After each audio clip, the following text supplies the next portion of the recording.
ये MPPSC PT 2013 का प्रश्न पूछा गया है, जो Madhya Pradesh public service commission का पीटी का जो पेपर हुआ है 2013 में, उसका ये डाइस का क्वेश्चन है। तो देखेंगे इसमें 4 डाइस है, इसको भी किस तरह से करेंगे, प्रश्न में क्या कह रहा है, किसके विपरीत कर रहा है, और इसमें जो 2 रूल लगते हैं उसी 2 रूल लगा करके हम सॉल्व करेंगे। या तो उन दोनों में से कोई भी एक रूल लगा लीजिए और उसको सॉल्व कर लीजिए, हो जाएगा।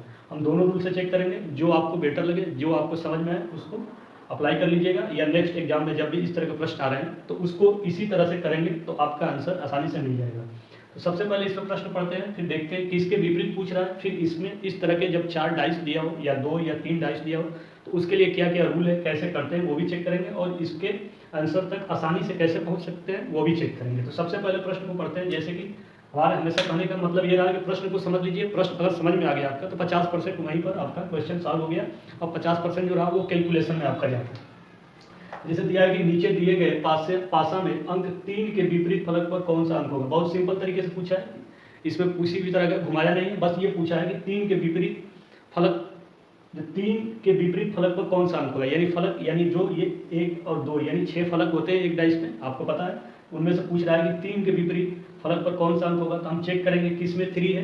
देखिए इस डाइस में 3 नहीं है, लेकिन इस डाइस में आपका 3 है, ठीक। इसी डाइस में 3 है, इसमें भी नहीं है, इसमें भी नहीं है, यानी किसी भी 3 डाइस में नहीं है, एक डाइस में है 3, ठीक है। अब इसी के विपरीत पूछ रहा है, तो सबसे पहले अगर हम ये देखते हैं, अगर 3 के विपरीत पूछ रहा है तो क्या ये चेक ये करते हैं कि क्या 2 डाइस में 3 है। अगर 2 डाइस में 3 होता तो उसी 2 डाइस को लेकर के सॉल्व करते हैं, लेकिन ऐसा इसमें नहीं है, केवल एक डाइस में है, ठीक है। तो इसी डाइस में है आपका 3, इस डाइस में 3 है। तो अब इसके विपरीत हमको बताना है। तो एक रूल तो यह है कि कॉमन प्रोसेस से जो हम करते हैं कि चेक करते हैं कि 2 डाइस में कोई एक ऐसा अंक जो कॉमन हो, फिर उसको हम क्लॉकवाइज या एंटी क्लॉकवाइज के माध्यम से प्रश्न को करते हैं और उसके आंसर तक पहुंचते हैं। तो और दूसरा है मानक। तो दोनों देखेंगे, जो आपको बेटर लगे वो समझ लीजिएगा, उस हिसाब से कीजिएगा। नेक्स्ट क्वेश्चन में भी जब भी आपको किसी भी स्टेट पीसीएस के एग्जाम में या यूपीएससी के सीसेट में इस तरह के प्रश्न को देखने को मिले तो देखिए इसमें कह रहा है 3 के विपरीत, तो इसी डाइस में केवल 3 है। तो इसमें अब हमको क्या करना है, 3 के विपरीत पूछना है। तो इनमें से किसी भी 2 डाइस को लेकर के चेक करेंगे कि उसके विपरीत क्या है। तो 2 डाइस को लेने का मतलब कि मान लीजिए हम इस और इस डाइस को नॉमिनेट कर लीजिए। ये मान लीजिए ए है, ये बी है, जिससे आसानी हो जाएगा, ये सी है और ये आपका डी है, ठीक।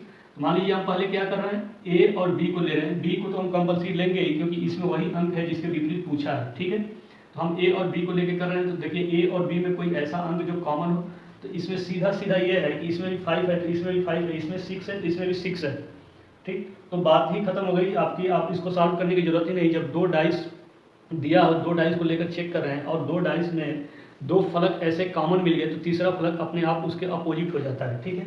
तो इसको अगर इसको लेके करेंगे, इसको और इसको, तो इसमें 5 6 है, इसमें 5 6 है, बच गया 4 और 3। तो अगर चेक करेंगे ए एंड बी के माध्यम से, तो सिंपल सी बात है, 3 के विपरीत 4 हो गया, ठीक।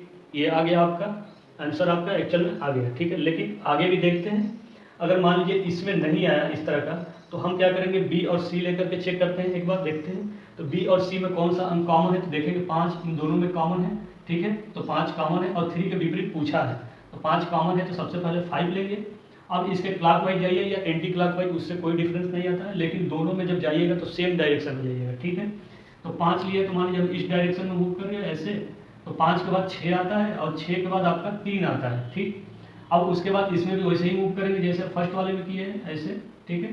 तो इसमें भी 5 दोनों में काम होता है, तो 5 के नीचे 5 हो गया, 5 के बाद 1 यानी 6 के नीचे 1, और 1 के बाद 4 आ रहा है, यानी 3 के नीचे 4, ठीक है। इसमें भी देखेंगे तो क्या हुआ, 3 और 4 एक दूसरे के अपोजिट आ गया, ठीक है। लेकिन अब हमें मान लीजिए बी और डी को लेकर करना है, तो क्या ऐसा कोई अंक है बी और डी में जो दोनों में कॉमन है, तो नहीं है।